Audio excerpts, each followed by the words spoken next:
إن الله لا يغفر أن يشرك به ويغفر ما دون ذلك لمن يشاء ومن يشرك بالله فقد ضل ضلالا بعيدا. الحمد لله نحمده ونستعينه ونستغفره ونتوكل عليه. نعوذ بالله من شرور أنفسنا ومن سيئات أعمالنا. أما بعد فإن خير الحديث كتاب الله وخير هدي محمد صلى الله عليه وسلم وشر الأمور محدثاتها وكل محدثة بدعة وكل بدعة ضلالة وكل ضلالة في النار. قال الله تعالى في القرآن المجيد وفي الفرقان الحميد: أعوذ بالله من الشيطان الرجيم. بسم الله الرحمن الرحيم. يا أيها الذين آمنوا اتقوا الله حق تقاته ولا تموتن إلا وأنتم مسلمون. قال الله تعالى أيضا في القرآن الحكيم: وما آتاكم الرسول فخذوه وما نهاكم عنه فانتهوا. இந்த உலகத்தை படைத்து பரிபாலித்துக் கொண்டிருக்கும் ரஹ்மான் அல்லாஹ்விற்கே புகழ் அனைத்து முடித்தாக.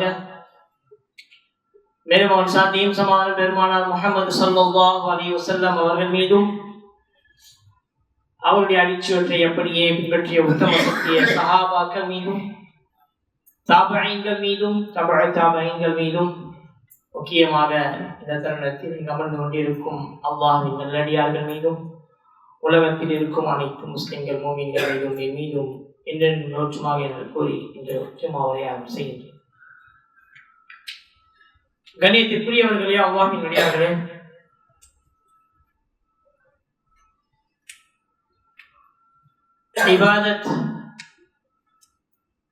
இபாதத்துடைய நோக்கம் அல்லாஹ் நம்மை பொருந்தி கொள்ள வேண்டும், அவனுடைய பொருத்தத்தை நாம் அடைய வேண்டும். அவன் பொருந்தி கொண்ட மார்க்கம் இஸ்லாம், இதில் எந்த ஒரு சந்தேகமும் கிடையாது. அதை அவன் பூர்த்தியும் செய்துவிட்டான், அதிலும் எந்த ஒரு சந்தேகமும் கிடையாது. ஹஜ்ஜத்துல் விதாவின் பொழுது ரசூலுல்லாஹி ஸல்லல்லாஹு அலைஹி வஸல்லம் அவர்களிடத்திலே இறக்கப்பட்ட கடைசி வசனம் அல் யௌம அக்மல்து லக்கும் தீனக்கும் வ அத்மம்து அலைக்கும் நிஅமதி வ ரதீது லக்குமுல் இஸ்லாம தீனா. அல்லாஹ் சொல்கின்றான், இன்றைய நாள் நான் முழுமைப்படுத்தி விட்டேன் உங்களுக்காக மார்க்கத்தை. வ அத்மம்து அலைக்கும் நிஅமதி, உங்கள் மீது என்னுடைய நியமத்தையும் நான் முழுமைப்படுத்தி விட்டேன். வ ரதீது லக்குமுல் இஸ்லாம தீனா, நான் பொருந்தி கொண்டேன் இஸ்லாத்தை மார்க்கமாக. அவனிடத்திலே பொருந்திக் கொள்ளப்பட்ட மார்க்கம் இஸ்லாமாகும். இஸ்லாத்தை தவிர்த்து நாம் எந்த ஒரு வடிவில் குர்ஆனிலும் ஹதீஸிலும் இல்லாத விஷயத்தை இபாதத்தாக செய்தால் அது ஏற்றுக்கொள்ளப்படாது. எது முழுமைப்படுத்தப்பட்டதோ அதற்கு பிறகு நமக்கு எந்த ஒரு உரிமையும் கிடையாது மார்க்கத்தில் அதிகப்படுத்துவதற்காக. அது இபாதத்தாக இருந்தாலும் சரி, ஐவேளை தொழுகை என்றால் அது மட்டும்தான் கடமையாக்கப்பட்டிருக்கிறது. ஆறாவதாக ஒருவர் ஒரு தொழுகையை கடமையாக்கி அதை தொழுகிறார் என்றால் அந்த தொழுகை ஏற்றுக்கொள்ளப்படாது. கடமையான நோன்பு 30 என்றால் ரமதானுடைய மாதத்தில் தான் என்றால் அது ஏற்றுக்கொள்ளப்பட்டது. அதையும் தாண்டி ஒரு நோன்பை நாம் கடமையாக்கி அது கட்டாய கடமை என்று அந்த நோன்பை நாம் நோற்றால் அது ஏற்றுக்கொள்ளப்படாது. நஃபிலான தொழுகைகள் எது ரசூலுல்லாஹி ஸல்லல்லாஹு அலைஹி வஸல்லம் அவர்கள் தொழுதார்களோ இரவு பகலிலே, அதை தவிர்த்து தொழுகையாக இருந்தாலும் நாம் மனதிருப்திக்காக நம்முடைய மனதுக்கு ஏற்றவாறு ஏதாவது ஒரு நாளை குறித்து நேரத்தை குறித்து தொழுதாலும் அந்த தொழுகையும் ஏற்றுக்கொள்ளப்படாது. இதுதான் மார்க்கம் முழுமையாக்கப்பட்ட விஷயம். இதற்கு பிறகு நாம் எதையும் குறைக்கவும் முடியாது, எதையும் நம்முடைய இஷ்டத்தை கொண்டு ஏற்றவும் முடியாது, நுழைக்கவும் முடியாது. மார்க்கம் முழுமையடைந்தது 1400 ஆண்டுகளுக்கு முன்பு. அதை மறுமை நாள் வரை வரக்கூடியவர்கள் ரசூலுல்லாஹி ஸல்லல்லாஹு அலைஹி வஸல்லம் உம்மத்தாக இருந்து பின்பற்றுவார்கள். நபி அவர்களும் அவருக்கு பிறகு யாரும் இல்லை என்று சொல்லிவிட்டார். அவர்தான் கடைசி நபி. அதற்கான ஆதாரம் அல்லாஹ் சொல்கின்றான், ஹாத்தமுன் நபியின், நபிகளுக்கெல்லாம் முத்திரை இவர், நபிகளுக்கெல்லாம் அம்பியாக்களுக்கெல்லாம் முத்திரையாக அனுப்பப்பட்டவர் ரசூலுல்லாஹி ஸல்லல்லாஹு அலைஹி வஸல்லம். முத்திரை என்றால் என்ன? அலுவலகத்தில் இருப்பவர்களுக்கு நன்றாக தெரியும் முத்திரை என்றால் என்ன. ஒரு விஷயத்தை முழுமைப்படுத்தியதற்கு பிறகு அந்த ஃபைலோ அட்டாச்மெண்ட்டோ அந்த விஷயத்துல முத்திரை பதிவு செய்வது. அதற்கு பிறகு எந்த ஒரு மாற்றம் ஏற்படுத்த அதில் முடியாது, பதிவு செய்து விட்டார். அப்படி ரசூலுல்லாஹி ஸல்லல்லாஹு அலைஹி வஸல்லம் அவர்கள் இந்த உலகத்திற்கு முத்திரையாக இறுதி நபியாக அனுப்பப்பட்டிருந்தார்.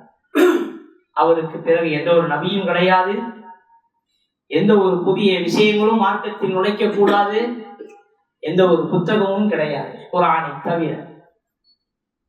கண்ணியத்திற்குரியவர்களே, அல்லாஹ்வியார்களே, நபியுடைய சொற்களை புத்தக வடிவில் கொண்டு வந்ததற்கு காரணம் மக்கள் அதை கற்றுக்கொள்வதற்காக, அறிந்து கொள்வதற்காக. புகாரியாக இருந்தாலும், முஸ்லிமாக இருந்தாலும், திர்மிதியாக இருந்தாலும், அபுதாவுத் என்கின்ற நிறைய பெயர்களை கொண்ட புத்தகங்கள், ஹதீஸ் புத்தகங்கள், இது எல்லாம் அல்லாஹ்வுடைய தூதருடைய கூற்றுக்கள். அல்லாஹ்வுடைய தூதருடைய கூற்றுக்கள் என்றால் அவருடைய மனதில் தோன்வதை அவர் சொன்னது கிடையாது.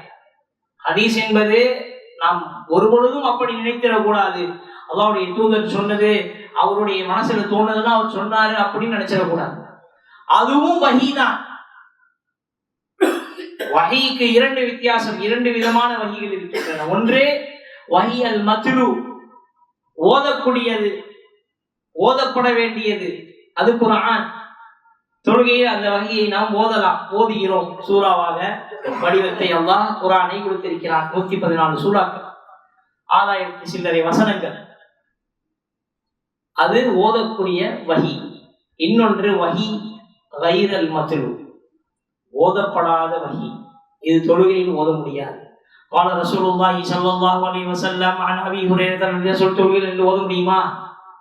முடியாது, கூடாது. அது நமக்கு கல்வி கொடுக்கப்பட்ட வஹீ, அதுவும் வஹீதான்.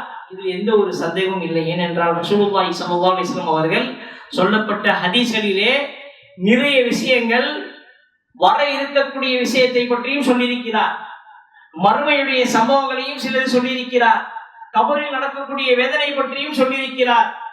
அதனால் நாம் தவறாக புரிந்து கொள்ளக்கூடாது அது அவரால் சொல்லப்பட்டது என்று. அது அவர் சொல்லவில்லை, அவருக்கு அல்லாஹ் வஹீ இறக்கினான், அதை கொண்டுதான் அவர் சொன்னார். அவராக சொல்ல, அல்லாஹ் அவருக்கு கற்றுக் கொடுத்தான், அந்த விஷயத்தை தெளிவுபடுத்தினால், அது சஹாபாக்களுக்கு எடுத்து வைத்தார்கள். இதில் சிலவர்கள் அல்லாஹ்வுடைய தூதருக்கு இல்முல் கைப் இருக்கிறது என்று எண்ணுகிறார்கள். அதுவும் தவறு, மிகப்பெரிய ஒரு பாவம். இல்முல் கைப், மறைவான விஷயங்களின் கல்வி யாருக்கு இருக்கிறது? அல்லாஹ்வுக்கு மட்டும்தான் இருக்கிறது, அல்லாஹ்வை தவிர யாருக்கும் இல்லை. ஆலிமுல் கைப் அல்லாஹுல் கய்யூப், அல்லாஹ்வுடைய பெயர். அவனுக்கு தவிர இது யார், இந்த கல்வி யாருக்கும் கிடையாது, யாருக்கும் இந்த கல்வி உரியது இல்லை. அப்ப ரசூலுல்லாஹி ஸல்லல்லாஹு அலைஹி வஸல்லம் அவர்கள் இருந்துச்சா? கிடையாது. இருக்க வரப்பட்ட நபிமார்களுக்கு இருந்துச்சா? கிடையாது. வெறும் இந்த கல்வி அல்லாஹ்வுக்கு உரியது. இந்த இல்ம், மறைவான விஷயத்தின் கல்வி அல்லாஹ்வுக்கு சொந்தமானது, அல்லாஹ்வுக்கு மட்டும்தான் இது உரியது. இதை நாம் தவறாக சிலவர்கள் நபிகள் நாயகம் ஸல்லல்லாஹு அலைஹி வஸல்லம் அவர்கள் மீது சாற்றி, அவர் பெயர் மீது சாற்றி, அவர் மீது இந்த விஷயத்தை சாற்றி சொல்கிறார்கள் அவருக்கும் மறைவான கல்வி இருந்தது. அஸ்தக்ஃபிருல்லாஹ், நஊது பில்லாஹி மின் தாலிக். அல்லாஹ் பாதுகாப்பானாக இப்படிப்பட்ட பாவமான செயலிலிருந்து, இப்படிப்பட்ட அவதூறில் இருந்து அல்லாஹ் பாதுகாப்பானாக. அல்லாஹ்வுடைய தூதர் சொன்னார்கள், மை யதபவ்வா, யார் ஒருவர் என் மீது தவறான செய்திகளை பரப்புகிறானோ, மன் கதப அலைய முதஅம்மிதன் ஃபல்யதபவ்வா மக்அதஹு மினன் நார், யார் ஒருவன் என் மீது பொய்யான செய்தியை அவதூறை பரப்புகிறானோ, உருவாக்குகிறானோ, சொல்கின்றானோ,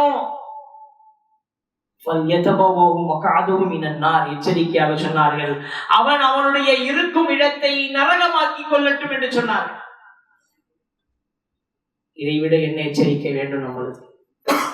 இன்று நம்முடைய சமூகத்தில் சிலவர்கள் நாம் நல்லது செய்கிறோம், நாம் நல்லதுக்கு தானே செய்கிறோம், நாம் இபாதத் தானே செய்கிறோம், நாம் திக்ர் தானே செய்கிறோம், நாம் இதைத்தானே செய்கிறோம், நாம் அதைத்தானே செய்கிறோம் என்று புதிய புதிய விஷயங்கள் எல்லாம் நுழைத்து விட்டார்கள்.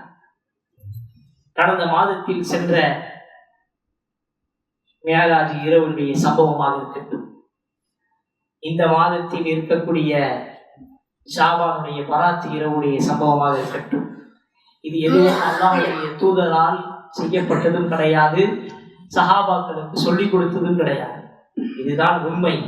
கசப்பாக இருந்தாலும் உண்மைதான். ஏனென்றால் உண்மைக்கு அந்த தன்மை இருக்கிறது, அது கசக்கும். அது ஹக்கு முருன் என்று சொன்னார்கள் சலஃப். என்ன? உண்மை கசக்கும் என்று சொன்னார்கள். ஆனால் மக்களுக்கு இதை எடுத்து சொன்னால் கண்டிப்பா கசக்கும். ஏன்னா அவங்க ரொம்ப ஆர்வமா இவ்வாறு செய்யறாங்க, ரொம்ப ஆர்வமா, அதிகமான ஆர்வம், அதிகமான ஆக்ரோஷம். ஈதுல் ஃபித்ருக்கு அந்த ஆர்வம் இல்லை, ஈதுல் அதஹாக்கு அந்த ஆர்வம் இல்லை. சபை மேராஜுக்கும் சபை பராத்துக்கும் அந்த அளவுக்கு ஆர்வம். இப்ப யோசிங்க, எந்த அளவுக்கு அது நம்முடைய மனசுல, நம்முடைய மக்கள் மனசுல பதிவாகி இருக்கு, வேரூன்றி இருக்கு. இதையெல்லாம் வேரூன்றியது நம்முடைய மூதாதையர்கள். சிலவர்கள் மார்க்கத்தை இன்னும் நல்லா எக்ஸ்ட்ரா அமல் செய்யலாம் அப்படின்னு சொல்லி கொண்டு வந்து நுழைச்சிட்டாங்க. எந்த ஒரு ஆதாரமும் கிடையாது. இருக்கக்கூடிய ஆதாரங்கள் எல்லாம் பொய்யான ஆதாரம், செய்யான ஹதீஸ் ஒண்ணுமே கிடையாது. மேராஜ் நடந்தது உண்மைதான், அதுக்கு குரான்லயே ஆதாரம் இருக்கு. அது பெயர்ல குரான்ல ஒரு அத்தியாயமே இருக்கு, சூரத்துல் இஸ்ரா. சுப்ஹானல்லதி அஸ்ரா பி அப்திஹி அப்படின்னு அல்லாஹ் ஆரம்பிக்கிறாங்க அந்த சூரா. அதுக்கு ஆதாரம் இருக்கிறது. ஆனால் அது எந்த இரவுக்கு நடந்தது என்று யாருக்கும் ஆதாரம் தெரியாது. எந்த நாளில் நடந்தது யாருக்கும் தெரியாது, யாருக்கும் தெரியாது. பதிவாகவே இல்லை. ரசூலுல்லாஹி ஸல்லல்லாஹு அலைஹி வஸல்லம் அவர்கள் பதிவு செய்யவே கிடையாது. 27 ரஜபுக்கு தான் அது நடந்தது என்று யாரும் சஹீஹான ஹதீஸ் இதுவரைக்கும் ஒன்றும் கூட அதை பின்பற்றக்கூடியவர்கள் கூட அதற்கு கொடுத்தது கிடையாது ஆதாரமாக. யோசிங்க, எவ்வளவு கண்மூடித்தனமா மூதாதையர்கள் நம்ம பின்பற்றோம். காபிர்கள், குறைஷ்வாசிகள் ரசூலுல்லாஹி ஸல்லல்லாஹு அலைஹி வஸல்லம் காலத்திலே மார்க்கத்தை பற்றி எடுத்து சொன்னார். அவர்கள் சொன்னார்கள், மா வஜதுனா ஆபாஅனா, நம்ம என்னென்ன விஷயங்கள் எங்களுடைய ஆபாப அஜ்தாத், எங்களுடைய மூதாதையரிடத்திலிருந்து பெற்றோமோ அதைத்தான் நாம் செய்கிறோம். நீ யார் புதிய விஷயத்தை கொண்டு வந்து சொல்வதற்கு என்று ரசூலுல்லாஹி ஸல்லல்லாஹு அலைஹி வஸல்லம் அவர்களை எதிர்த்தார்கள். இன்னைக்கு அதுபோல்தான் ஹக்கை நாம் சொல்லும் பொழுதும் பாத்திலை பின்பற்றக்கூடியவர்கள் எதிர்க்கிறார்கள். நீங்கள் யார் சொல்வது? நாம் இதெல்லாம் நம்முடைய மூதாதையரிலிருந்து பெற்றோமே, நீங்கள் இன்றைக்கு இப்படி சொல்கிறீர்கள், இது மார்க்கமில்லை என்று யார் நீங்கள் இப்படி சொல்வதற்கு என்று கேள்விக்குறி வருகிறது. ஆனால் அதுதான் உண்மை. நாளை மறுமை நாளிலே இந்த பாத்திலான விஷயத்தை பின்பற்றக்கூடியவர்களுடைய நிலை என்ன தெரியுமா? அல்லாஹ்வுடைய தூதர் கௌசர் தடாகத்தில் உட்கார்ந்து கொண்டிருப்பார். எல்லோரும் வருவார்கள், அருந்தி அருந்தி அந்த நீரை அருந்தி கொண்டே கௌசர் தடாகத்திலிருந்து சொர்க்கத்திலே நுழைந்து கொண்டிருப்பார்கள். ஒரு கூட்டம் வரும். அந்த கூட்டம் வரும் பொழுது, கிட்டே நெருங்கும் பொழுது அல்லாஹ் மலக்குமார்களுக்கு கட்டளையிட்டு சொல்லுவான், அவர்களை நீ நிறுத்துங்கள், அவர்களை நெருங்க விடாதீர்கள், அவர்களை அப்படியே அழைத்து சென்று நரகத்தில் வீசுங்கள் என்று அல்லாஹ் கட்டளையிடுவான். அப்பொழுது ரசூலுல்லாஹி ஸல்லல்லாஹு அலைஹி வஸல்லம் அவர்கள் அழுவார்கள், தாரை தாரையாக தாடி நினையும் வரை அழுவார்கள். அஸ்ஹாபி உம்மத்தி, என்னுடைய சமூகம், என்னுடைய உம்மத், என்னுடைய தோழர்கள் என்று சொல்லி அழுவார்கள். அப்பொழுது மேலிருந்து சத்தம் வரும், முஹம்மது ஸல்லல்லாஹு அலைஹி வஸல்லம், உங்களுக்கு தெரியாது இவர்கள் என்ன செய்தார்கள் என்று, உங்களுக்கு தெரியாது இவர்கள் என்ன செய்தார்கள் என்று நீங்கள் வந்ததற்கு பிறகு முற்றிலுமாக மார்க்கத்தை மாற்றிவிட்டார்கள். புதிய புதிய விஷயங்களை மார்க்கமாக இபாதத்திலே நுழைத்து அதை அமல் செய்து விட்டார்கள். என்ன என்ன நீங்கள் சொல்லிக் கொடுத்து வந்தீர்களோ அதையெல்லாம் தூக்கி வீசிவிட்டு கடமையான விஷயங்களை எல்லாம் மறந்து இல்லாத விஷயத்தை கடமையாக்கி கொண்டு ஹலாலாக்கி கொண்டு அதை பின்பற்றி கொண்டிருந்தார்கள். அப்படிப்பட்டவர்கள் தான் இவர்கள். அதற்குதான் நான் கட்டளையிட்டேன் நரகத்தில் வீசுவதற்காக. அழுது கொண்ட தூதர் அப்படியே அழுகையை நிப்பாட்டி அந்த கூட்டத்தை பார்த்து சொல்வார், சொஹ்கன் சொஹ்கன் லிமன் பத்தல பாதி. ஒளிந்து போகட்டும் இந்த கூட்டம், ஒளிந்து போகட்டும் இந்த கூட்டம். யாரெல்லாம் எனக்கு பிறகு மார்க்கத்தை மாற்றினார்களோ ஒளிந்து போகட்டும். அவர்கள் காபிர்கள் கிடையாது, அவர்கள் முஸ்லிக்கீன்கள் கிடையாது, அவர்கள் நயவஞ்சகர்கள் கிடையாது, அவர்கள் கொள்ளையர்கள் கொலை செய்தவர்கள் கிடையாது. இஸ்லாத்தில் இருந்து கொண்டே கடமையெல்லாம் மறந்து, ஹக்கை மறந்து, பொய்யையும் புதியவையும் பின்பற்றியவர்கள் நன்மையை மலையளவு கொண்டு வருவார்கள் என்று நினைத்துக் கொண்டு வந்தார்கள். அந்த நன்மையை பற்றி அல்லாஹ் சொல்கின்றான், அவர்களுடைய முகம் பயத்தோடு இருக்கும். அவர்கள் அச்சத்தில் இருப்பார்கள் மறுமையிலே. ஆமிலத்துன் நாசிபா. எந்த அளவுக்கு அவங்க பயத்தோடும் இருப்பார்கள், அவர்களோடு அமல்களும் நிறைய இருக்கும். நாசிபா என்றால் உழைத்து செய்த அமல்கள். ஆனா அந்த அமலுக்கு எந்த ஒரு பிரயோஜனமும் கிடையாது. நிறைய உழைச்சிருப்பாங்க, நிறைய செலவு செஞ்சிருப்பாங்க, நிறைய ஆடம்பரமா செலவு செஞ்சிருப்பாங்க, நிறைய செலவுகள், அவ்வளவு ஆடம்பரம். ஆனால் ஆமிலத்துன் நாசிபா எல்லாமே என்ன ஆகும்? அல்லாஹ் சொல்றான், தூக்கி வீசுங்க இவங்களை சூடான நெருப்புல அப்படின்னு சொல்லுவாங்க. அவங்க யோசிப்பாங்க, என்னடா இவ்வளவு அமல் செஞ்சேனே, பராத்து இரவு அன்னைக்கு 1000 ரக்காத்துகள் தொழுதேனே, 2 ரக்காத்துகள் ஃபஜருக்கு நான் தொழுதேனே, எங்க போச்சு? அந்த தொழுகையை எல்லாம் யார் தொழ சொன்னாங்க? உங்களுடைய சிறந்தவர்கள் சஹாபாக்கள் தொழுதார்களா? நாம் அவர்களை விட சிறந்தவர்களாகி விட்டோமா? நம்முடைய தூதர் நபி ஸல்லல்லாஹு அலைஹி வஸல்லம் தொழுதார்களா? நாம் நபியை விட சிறந்தவர்களாகி விட்டோமா அமல் செய்வதில்? நிச்சயமாக ஆக முடியாது, நிச்சயமாக ஆக முடியாது. அவர்களை விட சிறப்பாக நாம் இந்த உலகத்திலே வாழ்ந்து செய்ய முடியாது. அவர்கள் அல்லாஹ்வுடைய தூதரோடு வாழ்ந்தார்கள், அவர்களை பார்த்தார்கள், உணர்ந்தார்கள், பழகினார்கள், சொல்லதை கேட்டார்கள். நேரடியாக இருந்தவர்களே இந்த விஷயத்தை செய்யவில்லை. அதற்கு பிறகு வந்த தாபீன்களும் இமாம்களும், ஏன் நாம் விரும்பக்கூடிய 4 இமாம்கள், இமாம் அபூ ஹனீஃபா, இமாம் மாலிக், இமாம் ஷாஃபிஈ, இமாம் அஹ்மத் பின் ஹம்பல் சொல்லக்கூடிய 4 அன்பார்ந்த இமாம்களும் இந்த விஷயத்தை செய்யவில்லை. அவர்களுடைய வரலாறு புத்தகங்களை எடுத்து பாருங்கள், இந்த விஷயம் பதிவு செய்திருக்காங்க. எடுத்து பாருங்கள், எடுத்து பாருங்கள், படித்து பாருங்கள், ஆன்லைன்லயே இருக்கு அவருடைய வரலாறு எல்லாம். இமாம் அபூ ஹனீஃபாவுடைய வாழ்க்கையை எடுத்து பாருங்க. அவருடைய வாழ்க்கையில் இப்படிப்பட்ட ஒரு விஷயம், பராத்தும் மேராஜும் மீலாதும் எதுவுமே கிடையாது. இமாம் ஷாஃபி ரஹ்மத்துல்லாஹி வாழ்க்கை எடுத்து பாருங்க, பராத், மேராஜ், மீலாத் எதுவுமே கிடையாது. ஈதுல் ஃபித்ர், ஈதுல் அத்ஹா மட்டும்தான் இருக்கு.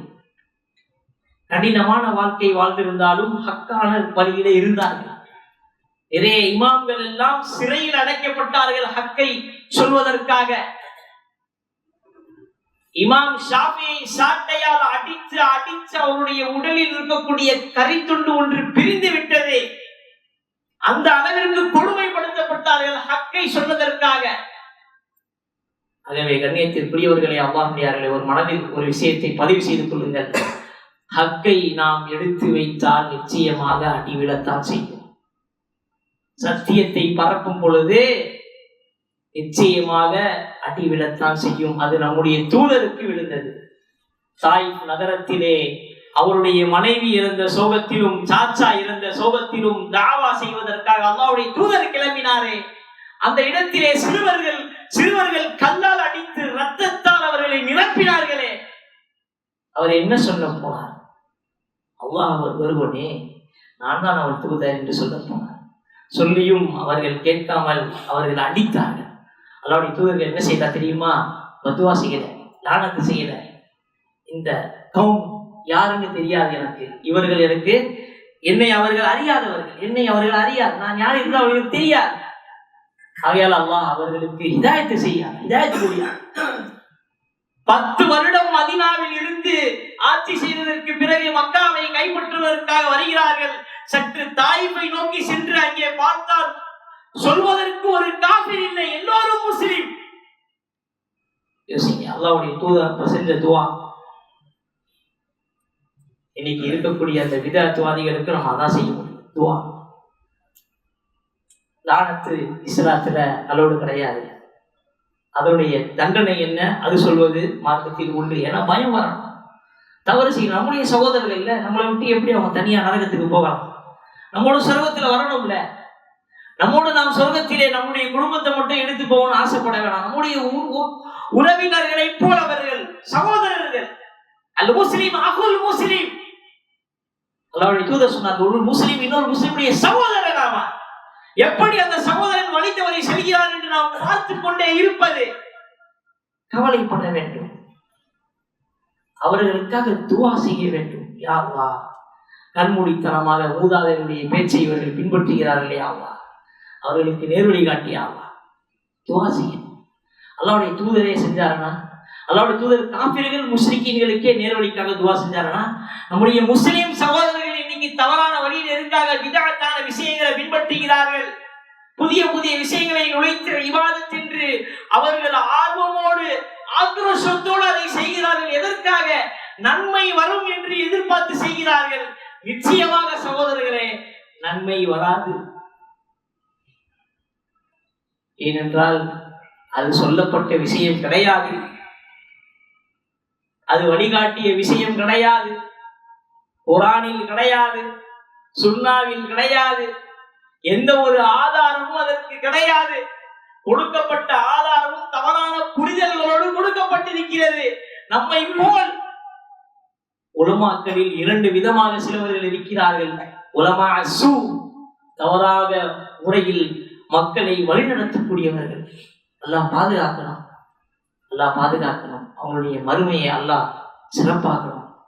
அல்லாஹ் அவர்கள்ட்ட நல்ல ஒரு விஷயத்தை மக்களிடத்திலே கொண்டு போய் சேர்ப்பதற்கு அல்லாஹ் அவர்களுக்கு ஹிதாயத் செய்யணும். பொய்யான விஷயத்தை பரப்பிலிருந்து அல்லாஹ் அவர்களை தடுக்கணும். ஏனென்றால் மக்கள் யாரு பேச்சு கேட்கிறாங்க? உலமாக்கள் பேச்சு நிறைய கேட்கிறாங்க. ஆலிம்சா சொன்னார், ஆலிம்சா சொன்னார், ஆலிம்சா சொன்னார், அந்த அளவுக்கு கேட்கிறாங்க. அப்ப அவங்களே சில பேர் அல்லாஹ்வுடைய பாதுகாப்புல, அல்லாஹ்வுடைய அந்த பாதையில இல்லைன்னா நாளைக்கு மறுமையில அவங்களுக்கு தான் முதல் பிடி, அவங்களுக்கு தான் முதல் பிடி. எதற்கு மக்களை தவறாக வழி நடத்தினாய்? ஒரு பள்ளியுடைய இமாமாக இருந்தாய், ஒரு முஹல்லாவுடைய இமாமாக இருந்தாய், ஒரு சிறந்த ஆலிமாக இருந்தாய். ஆனால் சொல்லக்கூடிய விஷயங்கள் எல்லாம் குர்ஆனிலும் ஹதீஸிலும் இல்லாத விஷயத்தை எதற்கு சொன்னாய்? நரகத்தில் முதலில் வீசப்படக்கூடியவர்கள் இப்படி தவறான கல்வியை பரப்பியவர்கள் தான்.